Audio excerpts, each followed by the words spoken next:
Hello అండి అందరికీ. మెయిన్గా అందరికీ వినాయక చవితి శుభాకాంక్షలు అండి. మా ఇంట్లో మేమేలా వినాయక చవితి చేసుకున్నాం అనేది ఈ వీడియోలో అయితే నేను పోస్ట్ చేశాను. అలానే మీ ఇంట్లో మీరెలా వినాయక చవితి చేసుకున్నారు ఏంటి ఏమనేది నాకు కామెంట్ చేయండి. అండ్ అలానే మీకు వీడియో నచ్చితే లైక్ అండ్ సబ్స్క్రైబ్ చేయండి. అండ్ నా చేతులతో నేనైతే పసుపుతో వినాయకుని చేశాను. మీకు నచ్చితే ఒక లైక్ అండ్ సబ్స్క్రైబ్ చేయండి. Thank you.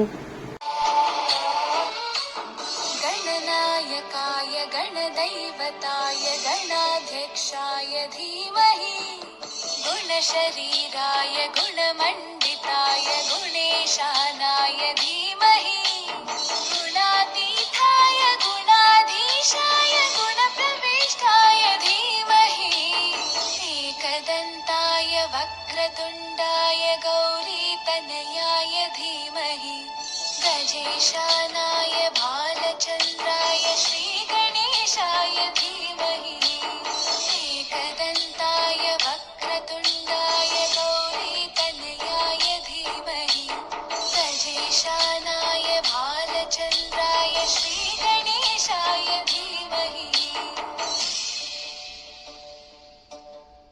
चतुराय गानप्राणाय गानान्तरात्मने गानोत्सुकाय गानमत्ताय गानोत्सुकमनसे गुरुपूजिताय गुरुदैवताय गुरुकुलस्थायिने गुरुविक्रमाय गुह्यप्रवराय गुरवे गुणगुरवे गुरुदैत्यकलक्षेत्रे गुरुदैवसखाराध्याय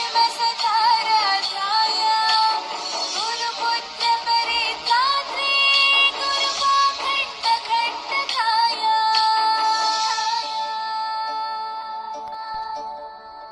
गीतसाराय गीततत्त्वाय गीतगोत्राय धीमहि गूढगुल्फाय गन्धमत्ताय गोजयप्रदाय धीमहि गुणातीताय गुणाधीशाय गुणप्रविष्टाय धीमहि एकदन्ताय वक्रतुण्डाय गौरीतनयाय धीमहि गजेशानाय भालचन्द्राय श्रीगणेशाय धीमहि एकदन्ताय वक्रतुण्डाय गौरीतनयाय धीमहि गजेशानाय भालचन्द्राय श्रीगणेशाय धीमहि गीताय ग्रन्थगेयाय ग्रन्थान्तरात्मने गीतलीनाय गीताश्रयाय गीतवाद्यपटवे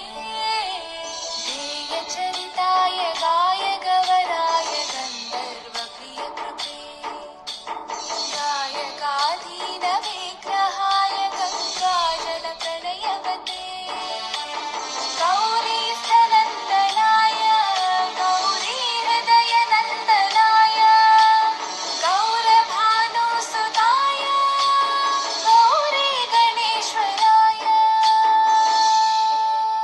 गौरीप्रणयाय गौरीप्रवणाय गौरभावाय धीमहि गोसहस्राय गोवर्धनाय गोपगोपाय धीमहि गुणातीताय गुणाधीशाय गुणप्रविष्टाय धीमहि एकदन्ताय वक्रतुण्डाय गौरीतनयाय धीमहि गजेशानाय भालचन्द्राय श्रीगणेशाय धीमहि एकदन्ताय वक्रतुण्डाय गौरीतनयाय धीमहि गजेशानाय भालचन्द्राय श्रीगणेशाय धीमहि నేను చేసిన వినాయకుడు ఎలా ఉన్నాడో కామెంట్ చేయండి. అండ్ అలానే పూజ అంతా అయిపోయిన తర్వాత ఓం వినాయక అయితే రాశాను. గుడి దగ్గర ఉన్న వినాయకుడికి ఒక 106 అండ్ మా ఇంటి దగ్గర పిల్లలందరూ చేరి ఒక చిన్న వినాయకుడు అయితే పెట్టారు. ఆ వినాయకుడికి 106 చేశాను. అండ్ ఈ వినాయకుడు వచ్చి చాలా చిన్న పిల్లలండి. వాళ్ళకి ఈ ఆలోచన ఎందుకు వచ్చిందో తెలీదు. అంటే ఫస్ట్ సెకండ్ క్లాస్ చదివే పిల్లలే అనమాట. ఇక్కడ చూస్తున్నారు కదా వీళ్ళ పిల్లలు.